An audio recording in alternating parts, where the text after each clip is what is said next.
அல்லாஹுடைய தூதர் ஸல்லல்லாஹு அலைஹி வஸல்லம் அவர்களுக்கு வாழ்வு சிரமமாக இருக்கும் நேரமெல்லாம், சிரமங்களால் அவர்களுடைய வாழ்வு இறுக்கமாகும் போதெல்லாம் அல்லாஹுவை அழைக்கக்கூடிய பிரார்த்தனைகளில் மிக முக்கியமான பிரார்த்தனை இது.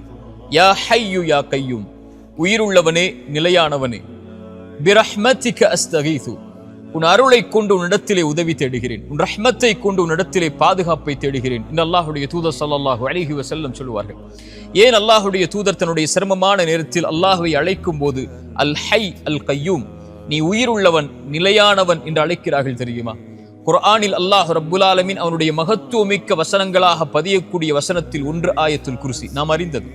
அந்த ஆயத்துல் குர்சியில் அல்லாஹ் அவனுடைய தன்மையில் மேன்மையான தன்மையை கொண்டுதான் அந்த வசனத்தை துவக்கம் செய்கிறான். அல்லாஹுல்லதி லா இலாஹ இல்லாஹு அல் ஹை அல் கய்யூம், அவன் உயிருள்ளவன் நிலையானவன் என்று அல்லாஹ் ரப்புல் ஆலமீன் அவனுடைய மகத்துவமிக்க வசனத்தில் அல்லாஹ் கூறும்போது அல் ஹை அல் கய்யூம் அல்லாஹுடைய மகத்துவமிக்க தன்மைகளில் ஒன்று. அவன் உயிருள்ளவன், அவன்தான் எல்லாவற்றிற்கும் உயிர் கொடுக்கக்கூடியவன். மரணித்ததற்கு பிறகு மீண்டும் அவன்தான் உயிர் கொடுத்து எழுப்பக்கூடியவன். இறந்துவிட்ட உள்ளங்களுக்கும் சரி, இறந்துவிட்ட வாழ்விற்கும் சரி, உயிர் வேண்டுமென்றால் அல் ஹை அவன் உயிர் கொடுக்க வேண்டும்.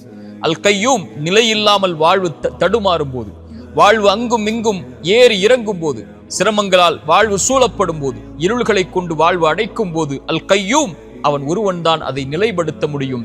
அதனால்தான் அல்லாஹுடைய தூதர் சொல்வார்கள், யா ஹய்யு யா கய்யூம், உயிருள்ளவனே நிலையானவனே, பிரஹ்மதிக அஸ்தகீது, உன் அருளை கொண்டு உன்னிடத்திலே உதவி தேடுகிறேன்.